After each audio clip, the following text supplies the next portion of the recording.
बिस्मिल्लाहिर्रहमानिर्रहीम। अस्सलाम वालेकुम। आज मैं आपको पेरी पेरी सॉस बनाना सिखाऊंगी। ये मैं आपको बिल्कुल बेसिक रेसिपी बनाना सिखाऊंगी। Peri peri sauce basically African chillies जो कि बहुत ज्यादा हार्ड होती हैं उससे बनाया जाता है, और अफ्रीकन चिलीज बहुत सारी जगहों पर आसानी से नहीं मिलती, तो इसको मैं कश्मीरी रेड चिलीज जिसे तलहार मिर्चें भी कहते हैं और गोल मिर्चों के साथ बनाऊंगी, जिससे बहुत ही मजेदार पेरी पेरी सॉस बनेगा। तो इसे बनाने के लिए हमें चाहिए होंगी तकरीबन 8 अदद तलहार मिर्चें या कश्मीरी मिर्चें, 20 अदद गोल मिर्चें चाहिए होंगी। आप इसको बहुत ज्यादा एक्स्ट्रा हार्ड भी बना सकते हैं मिर्चों को ज्यादा करके, या आप इसको माइल्ड भी बना सकते हैं मिर्चों को कम करके। तो मैं बिल्कुल मीडियम हार्ड बना रही हूं। अगर आप मीडियम हार्ड चाहते हैं तो आप सेम इसी रेसिपी को फॉलो कीजिएगा। और इसके अलावा एक मीडियम साइज की रफली कटी हुई प्याज और लहसुन रफली कटा हुआ 5 जवे, सफेद सिरका हाफ कप, तेल चौथाई कप। मैं ऑलिव ऑयल का इस्तेमाल कर रही हूं। आपके किचन में जो भी ऑयल मौजूद हो आप इस्तेमाल कर सकते हैं। और कुटी हुई लाल मिर्चें 2 टेबलस्पून भरकर, कुटा हुआ धनिया 1 टीस्पून, पिसी हुई राई 1 टीस्पून, क्योंकि ब्लेंडर में राई के साबुत दाने सही तरह से पिसते नहीं हैं, इसलिए राई को पीस लीजिएगा। 1 टीस्पून नमक और टाटरी हाफ टी स्पून। ये ऑप्शनल है, अगर आप डालना चाहते हैं तो इससे क्या होगा कि सिरके और टाटरी की वजह से इसमें एक बड़ी जबरदस्त सी खटास आएगी। तो सबसे पहले आप कश्मीरी मिर्चों और गोल मिर्चों को 1 कप पानी डालकर 8 से 10 मिनट के लिए बॉईल कर लें, ताकि जब हम इसको पीसेंगे तो इसमें एक सॉफ्टनेस आएगी और पीसने में भी हमें आसानी होगी।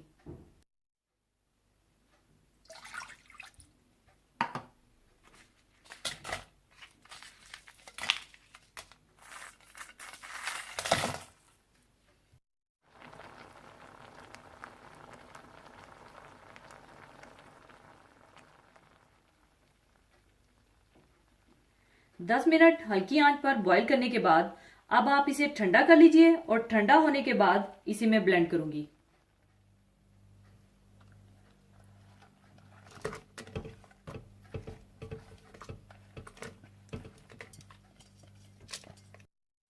और साथ ही आप रफली कटा हुआ प्याज और लहसुन डाल दीजिए।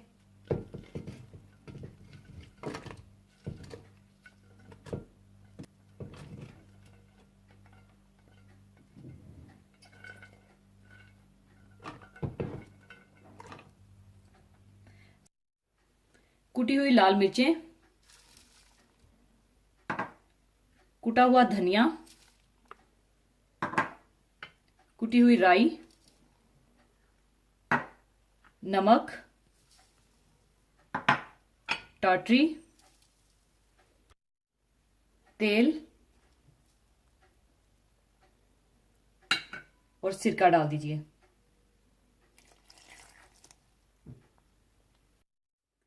अब मैं सब चीजों को ब्लेंड कर लूंगी और पेरी पेरी सॉस तैयार हो जाएगा। और इसकी ब्लेंडिंग आपने अच्छी तरह करनी है ताकि ये एक फाइन सा पेस्ट बन जाए, और अगर जरूरत महसूस हो तो आप इसमें थोड़ा सा पानी भी शामिल कर सकते हैं।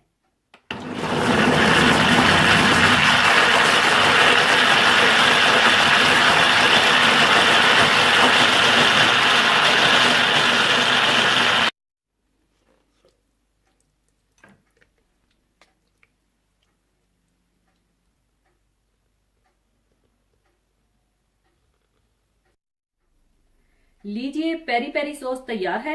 यही सॉस पेरी पेरी चिकन को मैरिनेट करने के लिए इस्तेमाल किया जाता है, और यही सॉस रेस्टोरेंट्स के टेबल्स पर भी रखा जाता है, और इसे आप काफी दिनों तक फ्रीज भी कर सकते हैं। इसके आप अलग अलग छोटे छोटे पैकेट्स बनाकर रख लीजिएगा, और जब भी पेरी पेरी चिकन बनाना हो तो एक पैकेट निकालिए या जितना आपको चाहिए इस्तेमाल कीजिएगा। और अगर आप 1 किलो चिकन ले रहे हैं तो आप इसमें तकरीबन 4 टेबलस्पून डाल लीजिएगा। जरूर बनाइएगा। और जाने से पहले एक हदीसे पाक शेयर करना चाहूंगी। हदीसे पाक इस तरह से है। हजरत अबू हुरैरा रजी अल्लाह ताला अन्हो रसूल करीम सल्लल्लाहु अलैहि वसल्लम से रवायत करते हैं कि आप सल्लल्लाहु अलैहि वसल्लम ने इरशाद फरमाया, पराई औरतों के मामले में पाक दामनी इख्तियार करो, तुम्हारी औरतें पाक दामन रहेंगी।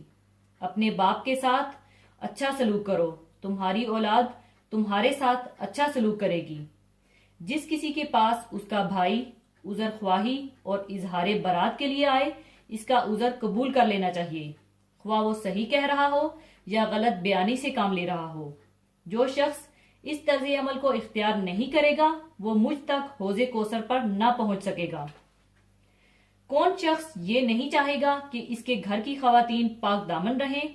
यही ख्वाहिश उसे दूसरे लोगों की खवातीन के बारे में भी होनी चाहिए। मुआशरे के लोग अगर इस बुनियादी बात को मलहूज रखें तो वो दूसरों की बहू बेटियों की इज्जत और नामूस के गारतगर नहीं बल्कि महाफिज बन जाएंगे। इस सिलसिले में ये बात भी हमें पेशे नजर रखने की जरूरत है कि जिस तरह हम चाहते हैं कि हमारी औरतें पाक दामन हों, इसी तरह हमारी औरतें भी चाहती हैं कि इन्हें अपने मर्दों पर पूरा एतमाद और भरोसा हो, इनकी निगाहें इधर उधर भटकती ना फिरती हों। आखिर इनके इस जायज मुतालबों को क्यों नजरअंदाज किया जा सकता है?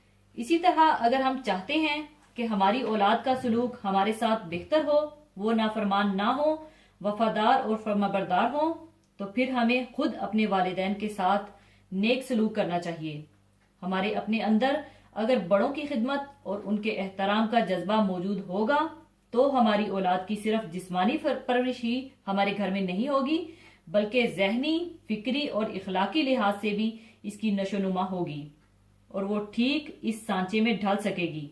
अपनी सीरत का जो सांचा हम इसके सामने पेश करेंगे, अगर मुआशरे के बेशतर अफराद इस असूली बात को अपने सामने रखें तो बच्चों की उठान बेहतर अंदाज पर होगी और उनकी जिंदगियों में कोई खराबी भी पैदा ना होगी।